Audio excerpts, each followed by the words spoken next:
चौथा ज्योतिर्लिंग ओंकारेश्वर मंदिर मध्य प्रदेश के खंडवा जिले में नर्मदा नदी के तट पर स्थित है।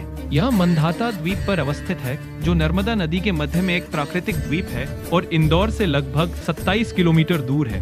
यह ज्योतिर्लिंग नर्मदा के उत्तरी तट पर स्थित एकमात्र ज्योतिर्लिंग है जो इसकी अनूठी भौगोलिक स्थिति प्रदान करता है।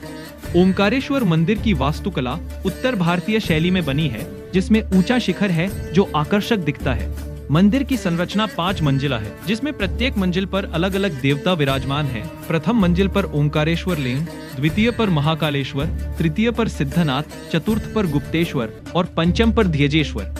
मंदिर का प्रार्थना कक्ष लगभग 60 विशाल और नक्काशीदार पत्थर के खंभों पर टिका है, जो इसकी भव्यता को बढ़ाता है। द्वीप का आकार स्वाभाविक रूप से ओम अक्षर जैसा है, जो इसे ब्रह्मांडीय ध्वनि का प्रतीक बनाता है।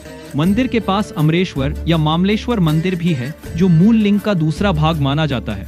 भक्त यहाँ नर्मदा स्नान के बाद परिक्रमा करते हैं, जो द्वीप की परिधि लगभग 8 किलोमीटर है। ओंकारेश्वर का इतिहास अज्ञात है, क्योंकि इसका निर्माण काल या निर्माता के प्रमाणिक रिकॉर्ड नहीं है। प्राचीन ग्रंथों जैसे स्कंद पुराण, शिव पुराण और वायु पुराण में इसकी महिमा का वर्णन मिलता है।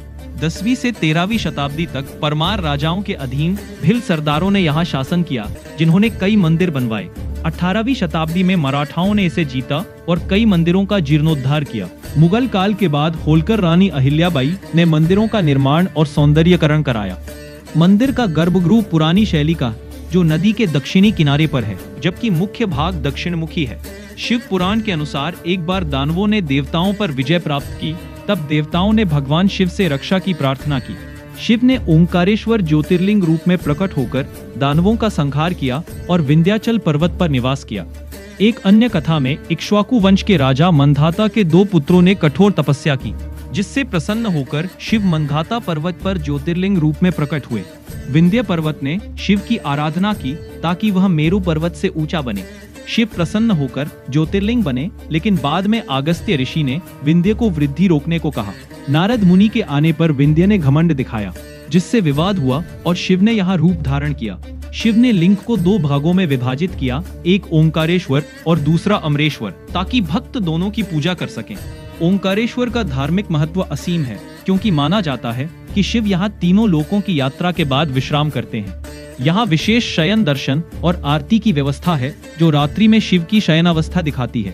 भक्त नर्मदा जल, फूल, नारियल और अन्य प्रसाद चढ़ाते हैं तथा अभिषेक करवाते हैं। 3 दैनिक आरतियां होती हैं, प्रातः ट्रस्ट द्वारा, दोपहर सिंधिया परिवार के पुजारियों द्वारा और सायं होलकर परिवार के पुजारियों द्वारा। यह स्थान संतान प्राप्ति, वैवाहिक सुख और मोक्ष के लिए प्रसिद्ध है। त्योहारों जैसे महाशिवरात्रि और सावन में लाखों भक्त, दूर रहने वाले भक्त ऑनलाइन पूजा बुक कर सकते हैं। ज्योतिर्लिंग सभी पापों से मुक्ति और आध्यात्मिक जागृति प्रदान करता है।